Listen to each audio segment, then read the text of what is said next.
ગુજરાતમાં સ્થાનિક સ્વરાજની ચૂંટણીનો માહોલ ગરમાયો છે। ભરૂચ બેઠક ફરી ચર્ચાના કેન્દ્રમાં આવી છે।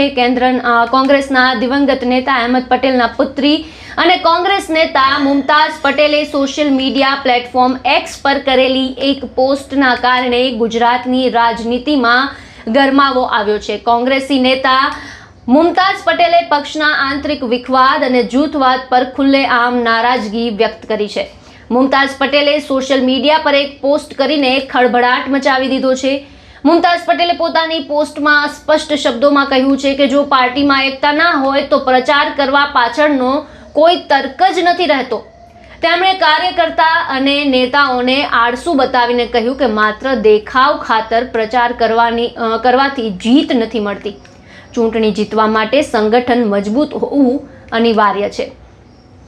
સોશિયલ મીડિયા પર કરેલી પોસ્ટમાં મુમતાઝ પટેલે લખ્યું છે કે મને પ્રચાર માટે બોલાવી રહ્યા છે, પણ ભરૂચ કોંગ્રેસ માટે સ્પષ્ટ અને કડવો સંદેશ, એકજૂટતા વગર પ્રચારનો કોઈ અર્થ નથી। પહેલા આંતરિક ગોઠવણી કરીને એક થવું પડશે, નહીં તો પ્રચાર ફક્ત ઔપચારિકતા બનીને રહેશે। જીતવી છે તો પહેલા પોતાને જ મજબૂત બનાવવું પડશે।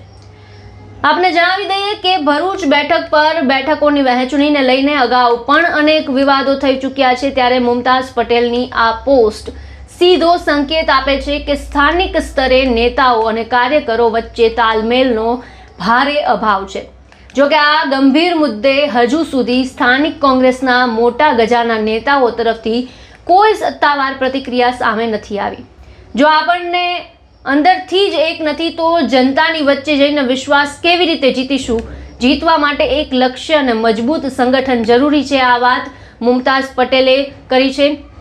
સોશિયલ મીડિયામાં મુમતાઝ પટેલે કરેલી એક પોસ્ટથી પાર્ટીમાં નેતાઓ વચ્ચે ચાલી રહેલા મનભેદ હવે સપાટી પર આવ્યા છે। પાયાના સ્તરે સંગઠન નબળું હોવાથી ચૂંટણી પ્રચાર બિનઅસરકારક સાબિત થઈ રહ્યો હોવાનું સૂર ઉઠી રહ્યો છે।